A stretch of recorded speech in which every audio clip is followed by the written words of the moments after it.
हरिवंत सिद्ध सूर्य उपाध्याय साधु सर्व अर्थ के प्रकाशी मांगलिक उपकारी है। जिनको सर्व जान रागते वही जो भक्ति काय को नवाए सोई को जारी। धन्य धन्य दिन ईट गाज सब आज भाए कर जोड़े बारे बारे वंदना हमारी है। मंगल कल्याण सुख सो हम चाहते हैं। हो मेरी ऐसी दशा जैसी तुम्हारी है।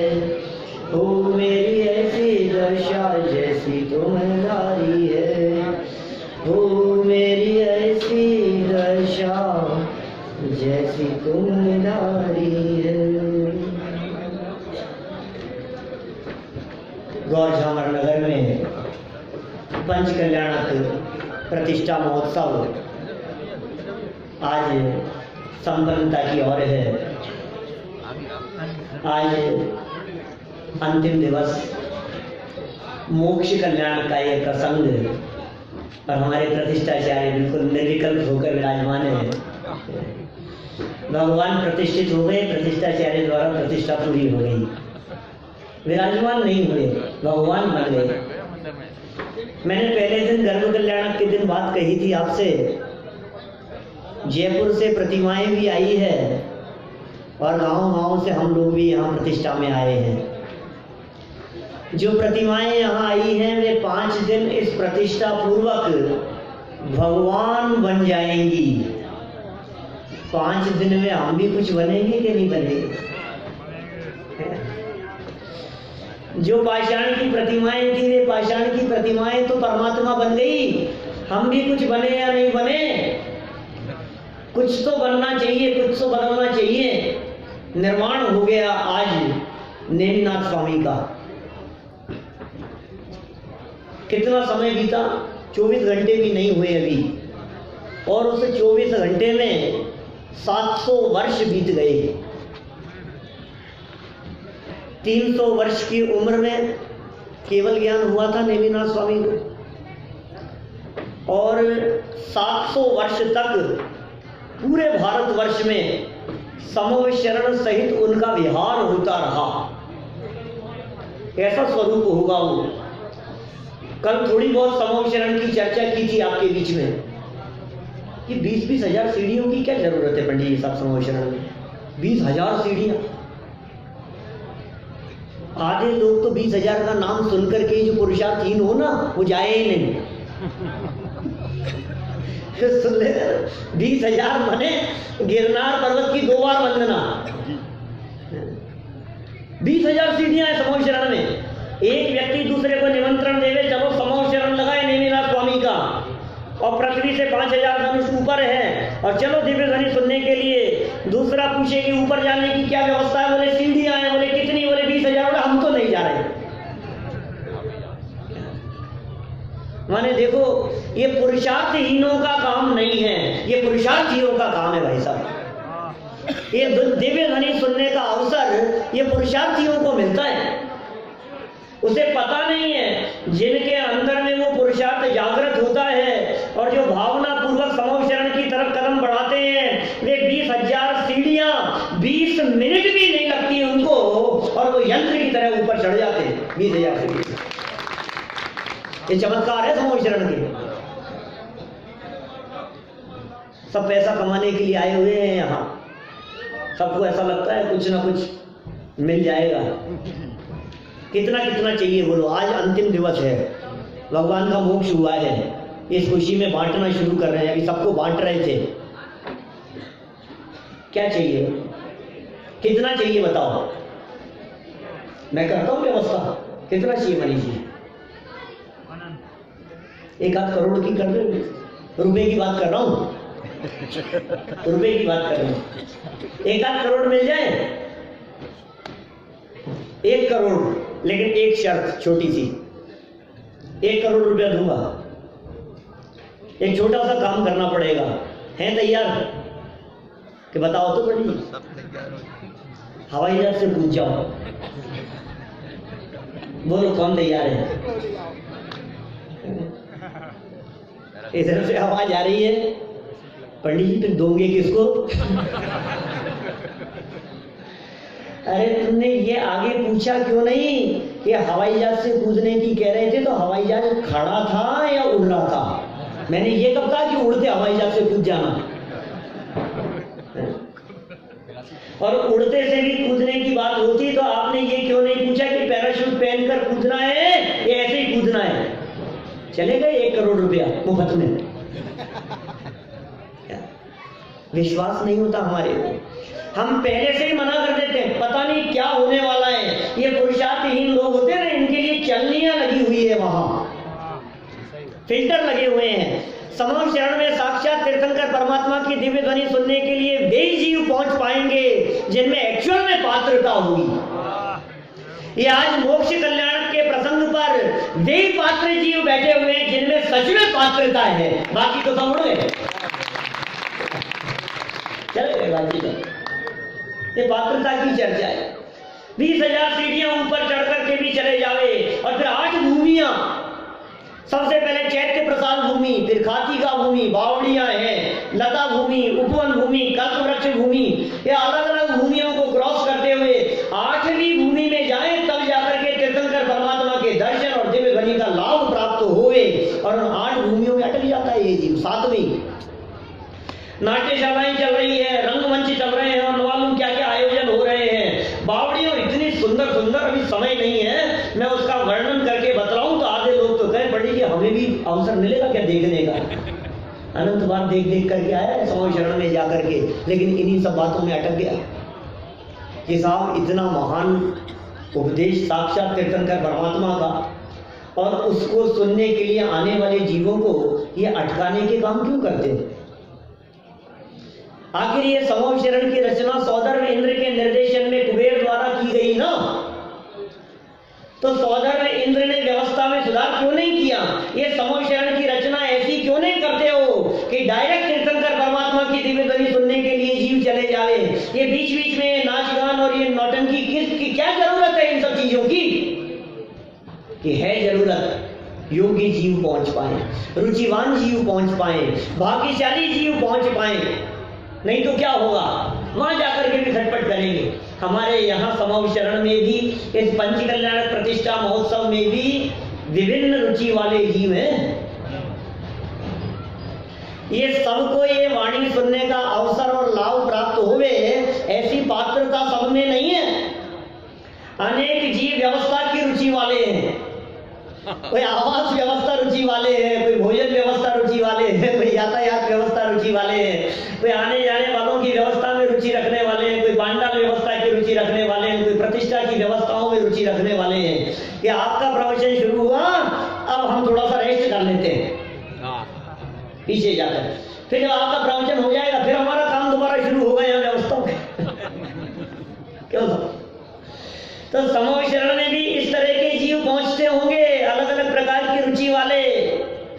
इनमें जो जीव पुरुषार्थी होते हैं, जिनको वास्तव में आत्म कल्याण करने की भावना होती है, वे साक्षात तीर्थंकर परमात्मा की दिव्य ध्वनि लाभ प्राप्त करने के लिए अंदर पहुंच पाते हैं।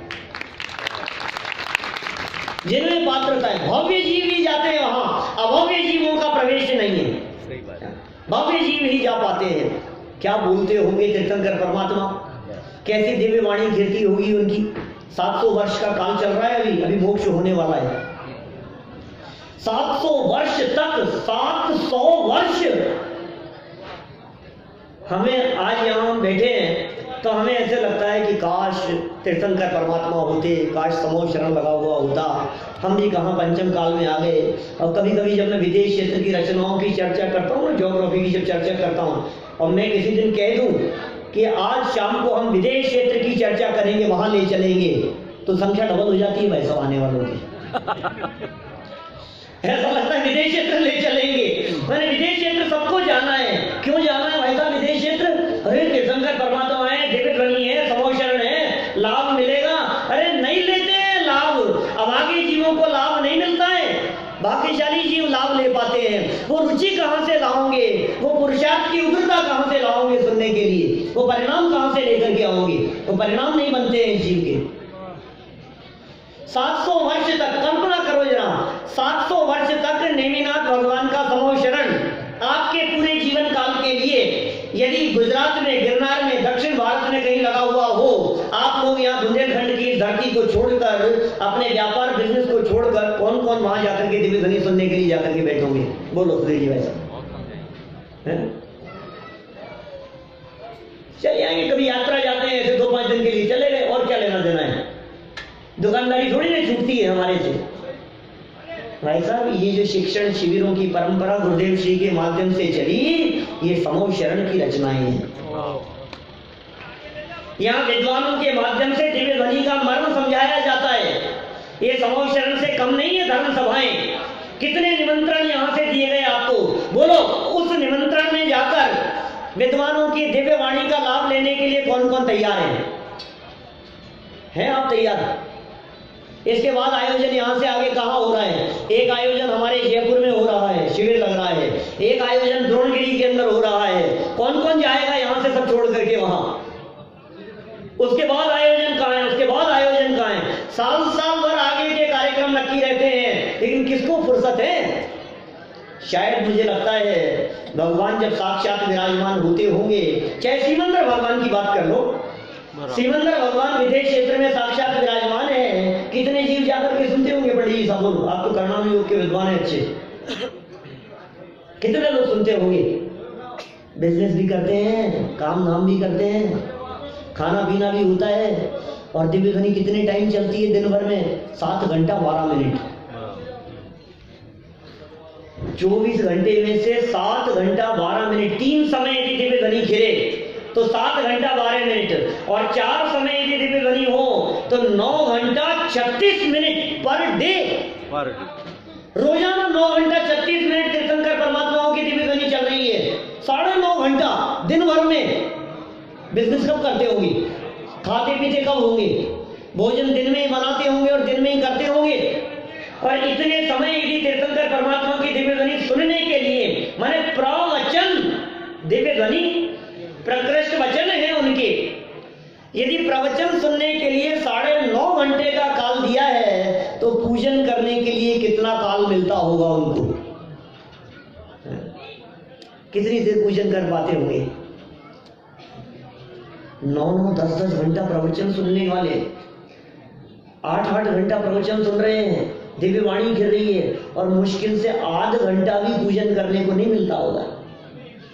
सौदर वेंद्र भी पूजन करते हैं ना, इंद्रादित आकर के केवल ज्ञान कल्याण की पूजन करी ना, तो केवल ज्ञान कल्याण की पूजन करने में, पूजन में कितना समय बिताया और दिव्य ध्वनि सुनने के लिए कितना काल निकाला, ये बताओ। और हम क्या करते हैं? पूजन में भक्त सुनाता है और भगवान सुनते हैं, और प्रवचन में भगवान की बात कही जाती है और भक्त सुनते हैं। बोलो क्या करना? 700 वर्ष का काल व्यतीत हो गया। नेमिनाथ स्वामी समूह शरण सहित विराजमान है। 1 माह पूर्व योग निरोध कर लिया गया, योग निरोध कर लिया गया, लेकिन गुणस्थान 14वां नहीं हुआ कि साहब अयोगी हो गए ना। अयोगी तो 14वें गुणस्थान, योग निरोध हो गया तब तो अयोगी गुणस्थान हो गया होगा 14वें गुणस्थान की नहीं। तीर्थंकर परमात्माओं के संदर्भ में जब योग निरोध शब्द का प्रयोग किया जाता है तो उसका अर्थ मात्र इतना समझना चाहिए कि वाणी गिरना बंद हो गया है, बाकी योगों की चंचलता यथावत कायम है। शरीर का हलन चलन और सारी स्थिति, यहां तक कि विहार आदि होना भी कायम रहता है 1 माह तक। और फिर उसके पश्चात आघातीय कर्मों का भी अभाव होकर और द्रव्य कर्म, भाव कर्म और नौ कर्म से रहित होकर आज के दिन प्रातः काल नेमिनाथ स्वामी ने गिरनार पर्वत से निर्वाण की प्राप्ति कर ली। नेमिनाथ भगवान गिरनार पर्वत से मोक्ष से चले गए। कितना समय लगा 14वें गुणस्थान में? अ ई उ ऋ ऋ, बस 5 लघु अक्षर प्रमाण, इतने से काल में। मैं आपसे पूछता हूं, 700 वर्ष लग गए उनको सिद्ध दशा की प्राप्ति करने में। उससे पहले अरहंत बन गए थे। जब वे अरहंत बन गए थे तो कितने गुण प्रकट हो गए थे उनके? चार तो चतुष्टय प्रकट हो गए, गुण तो अनंत हैं। घातिया कर्मों के अभाव में चार प्रकट हुए, अनंत ज्ञान, अनंत दर्शन, अनंत सुख और अनंत वीर्य माने अनंत बल। मेरा एक प्रश्न, अनंत बल के धनी घातिया कर्म ज्यादा ताकतवर होते हैं कि आघातिया कर्म? घातिया को तो घात दिया, अब आघातिया बचे हैं। आघातिया कर्मों में तो कुछ ताकत नहीं है, अब 700 वर्षों तक क्यों बैठे रहे? आघातिया कर्मों की मौजूदगी है। अभिनंदन जी भाई साहब, आघातिया कर्म, वो आघातिया कर्म बलवान है, ज्यादा बलवान है। क्या कह रहा हूं मैं? 8 कर्मों में कौन सा कर्म सबसे ज्यादा बलवान? मोहनी कर्म। मोहनी में कौन ज्यादा बलवान? दर्शन मोहनी है। क्यों साहब बोलो साहब, सब दयाल है। कौन ज्यादा बलवान है? दर्शन मोहनी। अरे भाई साहब यही तो चक्कर है, दर्शन मोहनी मोह की सेना का सबसे कमजोर प्लेयर है, सबसे कमजोर खिलाड़ी है। जब मैच चलता है, उन कर्मों और आत्मा के बीच में जब खेल चलता है, तो उस खेल में सबसे पहले आउट हो जाने वाला कौन है? दर्शन मोहनी। वो सबसे कमजोर खिलाड़ी है, जिसे आप बलवान समझ करके बैठे हो। वो बलवान नहीं है, बलवान तो वो है जो लास्ट तक टिका रहे। कौन बलवान है बताओ? अरे भाई, ये बलवान हो चाहे कमजोर हो, ये त्रिकाली ध्रुव क्या है भगवान आत्मा के सामने? ये कर्म तो जड़ है, अचेतन है, और 3 लोक के नाथ, अनंत बल के धनी, साक्षात तीर्थंकर परमात्मा जैसे जीव भी अपने अघातिया कर्मों को नाश करने में समर्थ नहीं है। अघातिया कर्म अपनी योग्यता से नष्ट होते हैं। इस जीव में ताकत नहीं कि कर्मों को नष्ट कर सके, और कर्मों में ताकत नहीं कि जीव को बांध सके। ये जीव सदाकाल मुक्त है, ये मुक्त था, मुक्त है और मुक्त रहेगा। ये मुक्त है, ये जीव, ये त्रिकाल मुक्त है। जिसने अपने मुक्त स्वरूप को जाना वो मुक्त हो गया। कर्मों ने उसका रास्ता नहीं रोका, कर्मों की ताकत नहीं है। युगल जी बाबू जी कहा करते थे, हे जीव, तू तूफानी वेग से मुक्ति के लिए कदम तो बढ़ा, ये कर्म भी रास्ता दे देंगे। अरे पर्वत रास्ता दे देंगे, तूफानी वेग से कदम तो बढ़ाओ एक बार। इतना पुरुषार्थ अंदर में जगना चाहिए। अरे वो तो आह्वान करते हैं सिद्ध परमात्माओं को, प्रभु मेरे मंडप में आओ, है आज मुक्ति का आज उद्घाटन है। किसका उद्घाटन है? आज मुक्ति का उद्घाटन है। बुलाया उनको, सिद्धों को बुलाया कि नहीं उन्होंने? युगल जी बाबू जी साहब ने अपनी सिद्ध पूजन में सिद्धों को बुलाया, मुक्ति के उद्घाटन के लिए बुलाया, उद्घाटन समारोह में बुलाया, और सिद्ध परमात्मा मानो आ गए हो। और फिर जब पूजन का समापन किया तो अंत करते करते अंतिम लाइन में क्या कहा कि लो चलो प्रभु चले अब हम अपने उस गांव। मान लो वे सिद्ध परमात्मा आए और हमें यहाँ जचता नहीं है, हमें रुचता नहीं है, हम तो तुम्हारे साथ साथ में ही सिद्धालय चलने वाले हैं। कहाँ है भाई साहब मोक्ष? कौन सी जगह पर है मोक्ष?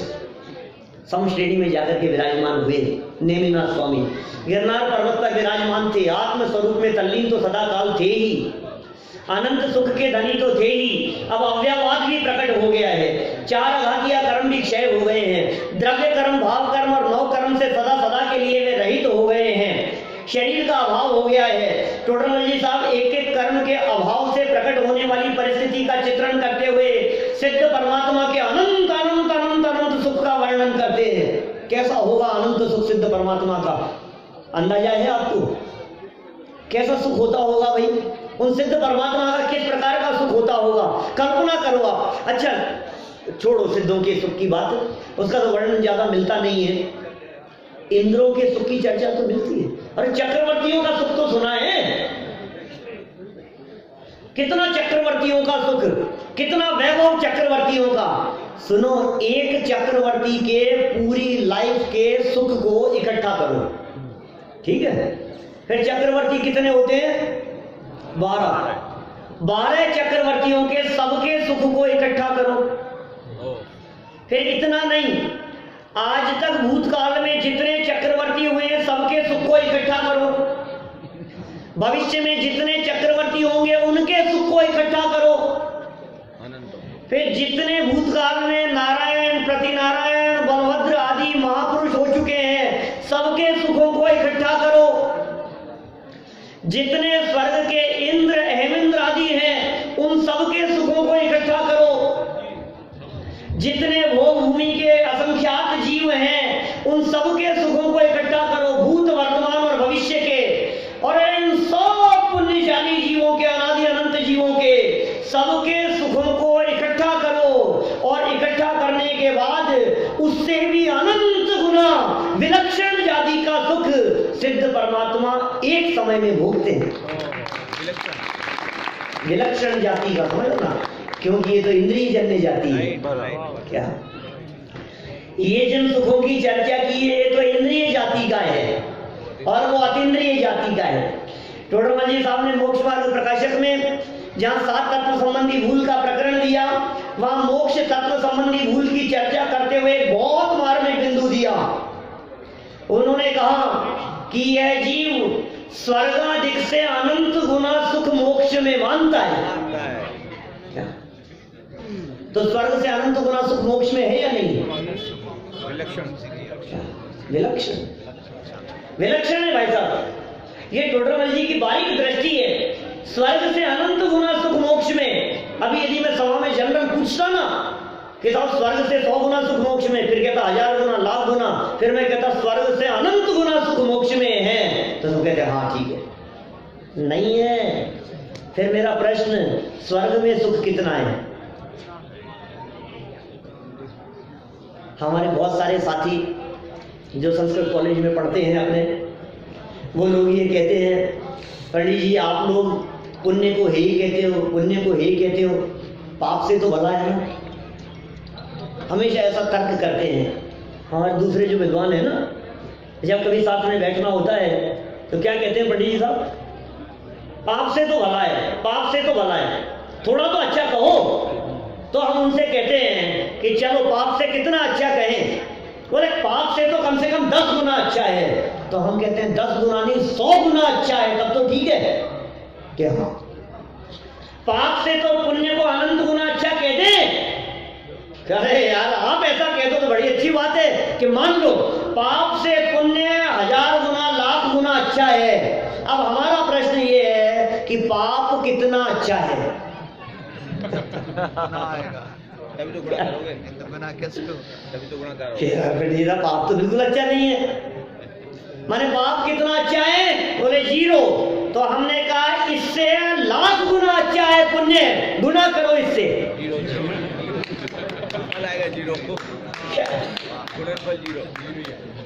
समझ में आ रही है बात? पाप से यदि लाख गुना अच्छा पुण्य को कह रहे हो, और पाप यदि अच्छा नहीं है तो पुण्य कितना अच्छा होगा? भाई साहब पाप यदि 0 है तो पुण्य अनंत गुना अच्छा भी कहो तो पुण्य 0 है। मोक्ष मार्ग में, मुक्ति के मार्ग में उसका कोई स्थान नहीं है उस पुण्य का। ये है वो। अरे श्रद्धा के लेवल पर जब तक उस पुण्य को हे न स्वीकार किया जाए तब तक मोक्ष मार्ग प्रकट नहीं होता, मोक्ष मार्ग उत्पन्न नहीं होता भाई साहब। अनंत गुना सुख को वे सिद्ध परमात्मा भोग रहे हैं। और सुनो हमारे गुरुदेव ये कहते हैं, भैया सुनो, जिस सुख का उपभोग वे सिद्ध परमात्मा सिद्धालय में बैठकर शादी अनंत काल के लिए करेंगे, उसी सुख का उपभोग आप यहाँ गौर जामर नगरी के इस पांडाल में बैठकर अभी इसी समय कर सकते हो। उसी जाति का सुख, वही सुख अतीन्द्रिय आनंद। सिद्ध बनने के लिए कितनी पात्रता की जरूरत है भाई साहब? कुछ पात्रता चाहिए? इंद्र बनने के लिए तो पात्रताएं बताई आपने, सिद्ध बनने के लिए कितनी पात्रता चाहिए? वोट देने के लिए कितनी एज चाहिए? 18 साल का। और शादी करने के लिए कितनी एज चाहिए?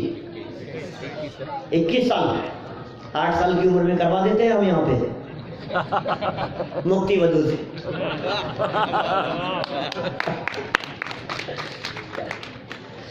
यहाँ तो मुक्ति मधु से विवाह की बात है भाई। आप 21 साल की उम्र के इंतजार की जरूरत नहीं है। यहाँ 8 वर्ष का बालक मुक्ति की प्राप्ति कर सके, बोलो ये मार्ग है। यहाँ 8 वर्ष का बालक डॉक्टर नहीं बन सकता, 8 वर्ष का बालक इंजीनियर नहीं बन सकता, 8 वर्ष का बालक वोट नहीं दे सकता, इलेक्शन नहीं लड़ सकता, 8 वर्ष का बालक जिसके बारे में आप ये कहो दुनिया का कोई काम नहीं कर सकता, अरे 8 वर्ष का बालक भगवान बन सकता है। ये जैन परंपरा है, ये भगवान बनने का मार्ग है। परमात्मा बन सके, छोटे छोटे मुनिवर हो गए निहाल, निज परिणति का देखो निहाल। क्या ये निज परिणति का निहाल है भाई साहब। ये अंतरंग अपनी परिणति में जिनका उपयोग अपने स्वभाव की तरफ जाता है, अरे सिद्ध दशा, अरे मुक्ति की दरकार नहीं होती फिर उनको, वे मुक्त स्वरूप के दर्शन किया करते। मुक्ति किसे चाहिए? मुक्ति हो तो हो, मैं मुक्त स्वरूप अंदर में विराजमान हूं, मुझे जरूरत नहीं है बाहर में मुक्ति की। कहां होता है मोक्ष? बाहर जाकर के, सिद्धालय में ऊपर जाकर के विराजमान हो जाएंगे। कहां जाते हैं? देखो जहां बैठ करके ध्यान किया जाता है उसी जगह पर सिद्ध बनने वाले जीव किंचित न्यून पुरुषाकार देह के छूट जाने पर, अभी पूरी विधि बतलाए ना, भगवान का मोक्ष हुआ यहाँ, देह छूट गया, तन कपूर की तरह उड़ गया, शरीर उड़ गया कपूर की तरह, नख और केश बच गए। नख और केश को वो अग्नि कुमार जाति के देवों के मुकुटा नल के माध्यम से वे भस्म हो गए। ऐसे भी उल्लेख मिलते हैं कि पुनः मायामयी शरीर की रचना करके उसका अंतिम संस्कार किया जाता है अग्नि के माध्यम से। ये सब विधि है इस प्रकार की। मैं आपसे पूछता हूं, सिद्ध बन गए तो क्या हुआ? सिद्ध बनने पर कैसे बने सिद्ध? नेमिनाथ भगवान को सिद्ध बनते हुए देखा आपने, क्या क्या हुआ? जब वे सिद्ध बने तो क्या हुआ, क्या परिवर्तन क्या हुआ, ये तो बताओ। कि साहब शरीर छूट गया, तो शरीर छूटा तो शरीर में हुआ, कि नहीं कर्म छूट गए तो कर्म छूट गए तो कर्म में छूटे, उनमें क्या हुआ? क्षेत्र से क्षेत्र, क्या क्षेत्र से क्षेत्रांतर?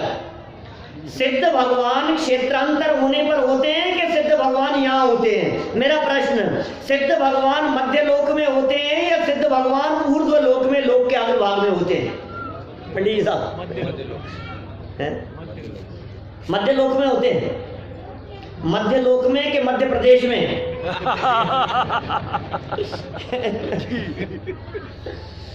मध्य प्रदेश में। आत्मा के मध्य के 8 प्रदेश, रुचक प्रदेश, अरे सर्वांग से सिद्ध दशा प्रकट होती है। और सिद्ध दशा प्रकट होती है भाई साहब, मौजूद तो अंदर में सदा काल है। हम क्या बोलते हैं? सिद्ध दशा प्रकट हो गई, अरहंत दशा प्रकट हो गई, मुनि दशा प्रकट हो गई, सिद्ध दशा प्रकट हो गई। प्रकट हो गई मतलब अभी तक अप्रकट थी। बराबर।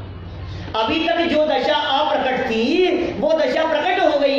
इसका मतलब सिद्ध भगवान तो अंदर में विराजमान है, ऊपर का आवरण हटने की देरी है भाई साहब। अंदर में सिद्ध स्वरूप ज्यों का त्यों विराजमान है, बना बनाया भगवान इस देह देवालय में विराजमान है। ये ऊपर का आवरण हटा और अंदर परमात्मा ज्यों का त्यों भरा पूरा भगवान, अनंत गुण और अनंत शक्तियों का धनी इस देह देवालय में विराजमान, अनादि अनंत विराजमान है। जो बन गए वे आदिनाथ और मैं सदा काल अनादिनाथ, सदा काल अनादिनाथ। मैं वो नाथ हूं जिसके अवलंबन से आदिनाथ आदिनाथ बने हैं। मैं वो तत्व हूं जिसका अवलंबन लेकर के नेमी प्रभु परमात्मा बने हैं। मैं वो तत्व हूं जिसके दर्शन का नाम सम्यक दर्शन है। मैं वो तत्व हूं जिसके अवलंबन का नाम मुनि दशा है। मैं वो तत्व हूं जिसमें समा जाने का नाम परमात्मा दशा है। अरिहंत सिद्ध आचार्य पाठक साधु हैं परमेष्ठी पण, और हैं सभी ये अवस्थाएं मेरी, इसलिए मैं स्वयं ही हूं अपने लिए शरण। बाहर में शरण खोजता फिरता है। सब आत्मा की अवस्थाएं, जब ऐसा बोलते हैं ना हम, सुनिए जी, जब ऐसा बोलते हैं सब आत्मा की अवस्थाएं, आत्मा ही है शरण, तो इसे लगता है सब आत्मा की है और आत्मा शरण है। अरे नहीं, ये आत्मा की अवस्थाएं नहीं है, ये मेरी अवस्था है और मैं अपने आप के लिए शरणभूत हूं। ये बात समझ में आनी चाहिए। शरण खोजता फिर रहा है। अब क्या होगा पंडित जी, अब तो आप चले जाओगे, अभी तो और भी सब विद्वान चले गए, अब यहाँ क्या होगा। किसकी शरण की जरूरत है ना विवेक जी, हमारे यहाँ जबरदस्त विद्वान है आपके यहाँ ग्वार जामर के, तो लाभ लो आप यहाँ बराबर। दैनिक चलना चाहिए। कल भी शाम को मैंने प्रवचन में कही थी ज्ञान कल्याण के प्रसंग पर कि भाई साहब ये जिन मंदिर समव शरण का रूप तभी है जब यहाँ शास्त्र सभाएं चले। ये शास्त्र सभा चलनी चाहिए विजय भाई। शास्त्र सभा यदि नहीं चल रही है तो समझ लीजिए आप वो मंदिर है बस, वो मूक केवली हैं, और मूक केवलियों से तो लाभ लेने वाले जितने लोग ले पाए सो ले पाए, भगवान बन गए। कैसे हो गए? किंचित न्यून पुरुषाकार, नख और केश बच गए थे, वे भी अंतिम यहाँ स्वाहा हो गए और परमात्मा अपने परमात्मा स्वरूप में लीन हो गए, सिद्धालय में जाकर के विराजमान हो गए। हमें जगह मिलेगी कि नहीं? नेमिनाथ भगवान से पूछा मैंने कॉल लगा के कि आप वहां जल्दी जा रहे हो, हम भी पीछे पीछे आएंगे। आज सुबह की बात है, अभी थोड़ी देर घंटे भर पहले की, कि प्रभु आप तो ऊपर जा रहे हो, हम भी पीछे आ रहे हैं, हमारे लिए जगह रखना। तो बोले तुम कहीं से भी आओ, जहां चाहोगे वहां तुम्हारे को जगह मिलेगी। पूरा 45 लाख योजन का क्षेत्र तुम्हारे लिए खाली पड़ा है, जहां से तुम्हारे को आना हो सिद्धालय में आ जाना। कि साहब हमने तो सुना है कि 45 लाख योजन के एरिया में एक प्रदेश भी खाली नहीं है। कि सुन, सच्ची बात तो ये है कि खाली नहीं है, लेकिन विजय भाई आप आओगे तो आपको जगह जरूर मिलेगी, खाली तो नहीं है। 45 लाख योजन का एरिया सिद्धालय का, 2.5 दीप प्रमाण वो एरिया, उस एरिया में एक प्रदेश भी जगह खाली नहीं है। लेकिन कोई भव्य आत्मा वहां सिद्धालय में जाए तो उसे वहां जगह के लिए सिकुड़न महसूस होती नहीं है, क्योंकि एक माही एक राजे, एक माही अनेक नो, और एक अनेक की नहीं संख्या, नमो सिद्ध निरंजन। क्या स्वरूप है भाई। स्थान नहीं घेरते, जगह नहीं घेरते, क्षेत्र की जरूरत नहीं है। अरे क्षेत्र से नहीं हुआ करते परमात्मा, क्या क्षेत्र से सुखी नहीं हुआ करते? उस क्षेत्र में सुख नहीं है, उस क्षेत्र में आनंद नहीं है। आनंद स्वरूप तो अंदर विराजमान है।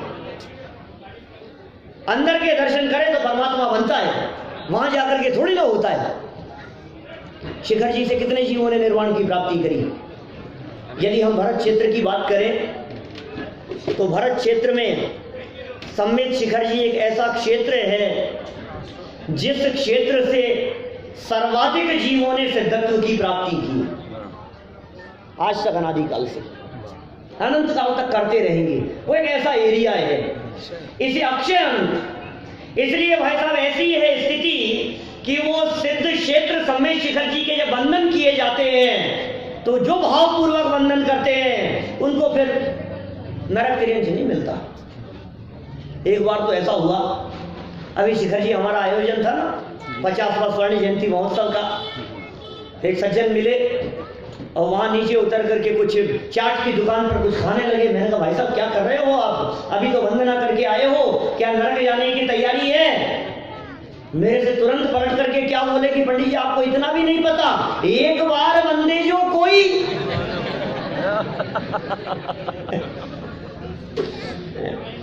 अभी तो शिखर जी की वंदना करके नीचे उतरे हैं और आप कह रहे हो नरक जाएंगे। हम नरक नहीं जाएंगे। अरे तुम्हें पता नहीं है, इसे वंदना नहीं कहते। वंदना किसे कहते हैं?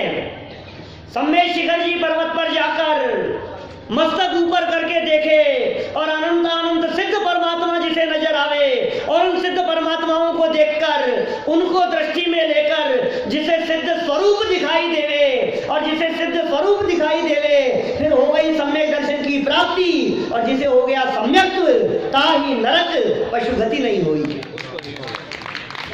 ऐसा है भाई साहब, आपने क्या समझ लिया? ऐसे हो जाएगा। विराजमान हो गए, ऊपर जाकर के विराजमान हो गए। सिद्ध वहां नहीं, अंदर में है। वहां जाकर के भी, अरे सिद्धालय में भी जाकर के कई लोग मिलते हैं। कल परसों ही चर्चा चल रही थी, अरे पंडित जी आप विदेश जाकर के आते हो। विदेश कई लोग कहते हैं आप फॉरेन रिटर्न। मैंने कहा सुनो सुनो, आपने कम सुना है भी हमारे बारे में, हम तो सिद्धशिला रिटर्न भी हैं।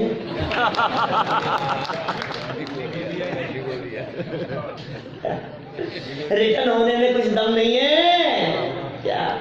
अनंत बार सिद्धों के बीच में सिद्धशिला पर जाकर निगोदिया एकेंद्रीय बन करके उनके बीच में जन्म मरण करके वापस लौट आया। अरे लौट आने में दम नहीं है, अब तो ऐसा काम करो कि उनके बीच में जाएंगे और लौट कर फिर कभी नहीं आए। ऐसा काम होना चाहिए, ऐसा काम होगा। एक बार सिद्ध दशा की प्राप्ति होगी, सिद्धों के बीच में अनंत बार गया, निगोदिया बनकर के गया, उन्हीं जीवों के बीच में अनंत सिद्ध परमात्मा के बीच में रहने वाले निगोदिया जीव अनंत दुखी क्या, और सप्तम नरक में रहते हुए नारकी जीव अनंत सुखी। गजब हो गया यार, अपार सुखी, अनंत नहीं अपार सुखी। बाहर नारक कृत दुख भुगते, अंतर सुख रस घटा घटी। क्षेत्र से क्या फर्क पड़ता है, क्षेत्र बाधक नहीं है। अरे साहब आप क्या बात कर रहे हो, अभी तो चल रहा है पंचम काल, इस काल में कहां मोक्ष, इस पंचम काल में तो मोक्ष नहीं होता ना। अभिनंदन जी भाई साहब, होगा कि नहीं होगा इस पंचम काल में मोक्ष? हो जाएगा, करा दें आपके गौर जामर से, विवेक भाई, हो सकता है कि नहीं? भगवान को तो यहां से अभी, अरे दृष्टि की बात नहीं कर रहा, साक्षात मोक्ष की बात कर रहा हूं। नहीं हो सकता? अरे अभी तो हुआ है। तो क्या किया आप लोगों ने अभी क्या देखा अभी आपने, बताओ मुझे। असल की नकल है ना, ये असल की नकल है। मोक्ष हुआ है भाई साहब, अभी मोक्ष हुआ है। आपने महसूस नहीं किया, आपने फील नहीं किया कि अभी यहां से किसी जीव ने मुक्ति की प्राप्ति की, फील ही नहीं किया। आपने देखा पता नहीं ऐसे ही चल रहा था, ये था प्रतिमा विराजमान थी, फिर प्रतिमा गायब हो गई, मतलब कुछ हो गया, और गायब भी गायब हो गई, तो ये प्रतिष्ठाचार्य जी ले गए पीछे, बाद में विराजमान कर देंगे ले जा करके, कुछ हुआ ही नहीं। क्या हुआ? मोक्ष हुआ है, मोक्ष। यहां से सिद्ध बने हैं, परमात्मा अवस्था की प्राप्ति हुई है उन्हें, ये फील करो आप।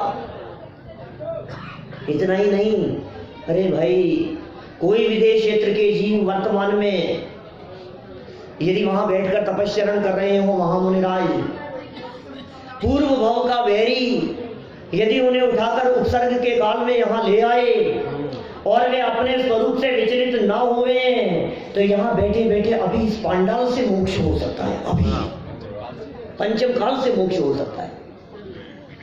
मोक्ष बाहर में नहीं होता, मोक्ष किसी क्षेत्र में नहीं होता, मोक्ष किसी अवस्था का नाम नहीं है, बाहरी अवस्था का नाम।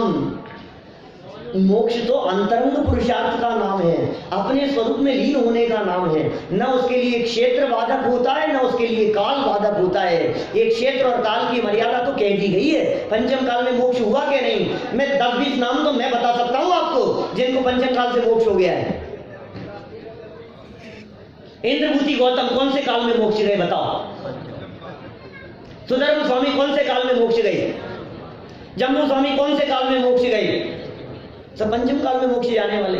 श्रीधर केवली कौन से काल में मोक्ष गए? ये सब पंचम काल में मोक्ष गए। कौन कहता है पंचम काल में मोक्ष नहीं होता? अरे पंडित जी आपको इतनी भी अकल नहीं है, आपको पता नहीं है। ये सब जो मोक्ष गए थे ना, ये सब चौथे काल में जन्मे हुए वाले थे।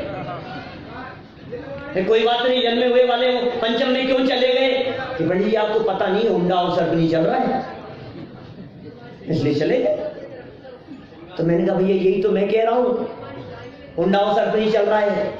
इस हुंडा और सर्पनी काल में अनेक विचित्रताएं हो गई, होती है ये नहीं लिखा आगम में, हो गई उसके बाद में लिखा कि हुंडा और सर्पनी के प्रभाव से हो गई। अरे तुम अंतरोन्मुखी पुरुषार्थ करो, दिगंबर मुनिव्रत अंगीकार करके आत्म साधना में तल्लीन हो, और तुम्हें यदि निर्वाण हो गया तो हम ग्रंथों में ये बात आगे लिखेंगे कि पंचम काल के शुरू के 3000 वर्षों में इस हुंडा और सर्पनी काल के प्रभाव से जीव मोक्ष प्राप्त कर लेते। 32 जाएंगे शुरू के 3000। समझ में आ रही है? शुरू के 3000 वर्ष में हाँ 32 जाएंगे। क्या? और तो विदेश जाकर के जाएंगे। 64 जीव, हाँ शुरू के 64। 32 12 ये कैसा स्वरूप है? ये पुरुषार्थ ही नहीं करता है। इसे मोक्ष बाहर बाहर में दिखाई देता है। अरे पंचम काल चल रहा है, इस काल में तो नहीं हो सकता, अभी तो नहीं हो सकता, अभी तो बहुत मुश्किल है। अरे कोई मुश्किल नहीं है, मुश्किल बना रखा है आपने, कठिन नहीं है। एक्चुअल में माइंड सेट है, माइंड सेट। मैंने जैसे हवाई जहाज से कूदने की बात कही थी ना, ऐसे कई बातें कह सकता हूं मैं जिनमें आपके सबके जवाब नेगेटिव आएंगे। क्यों? क्योंकि माइंड सेट है हमारे। सम्यक दर्शन, अभी सम्यक दर्शन की बात कर लो, मैं सही कह रहा हूं। अभी यदि किसी जीव के बारे में पता लग जाए कि इस जीव को सम्यक दर्शन हो गया, तो आधी से ज्यादा सभा 90%, 95% लोग ये कह रहे हैं ए सम्यक दृष्टि, ऐसे होता है सम्यक दर्शन, ऐसे करने लगे। क्यों? हमारे माइंड सेट है। सम्यक दर्शन होता थोड़ी नहीं। हाँ सही कह रहा हूं मैं, सबके माइंड सेट है। क्या अशोक जी भाई साहब, सम्यक दर्शन होता थोड़ी नहीं, ये सेट कर रखा है हमने हमारे दिमाग में, हो ही नहीं सकता। अरे बड़ी कठिन चीज है, बड़ी कठिन चीज है, बड़ी कठिन चीज है।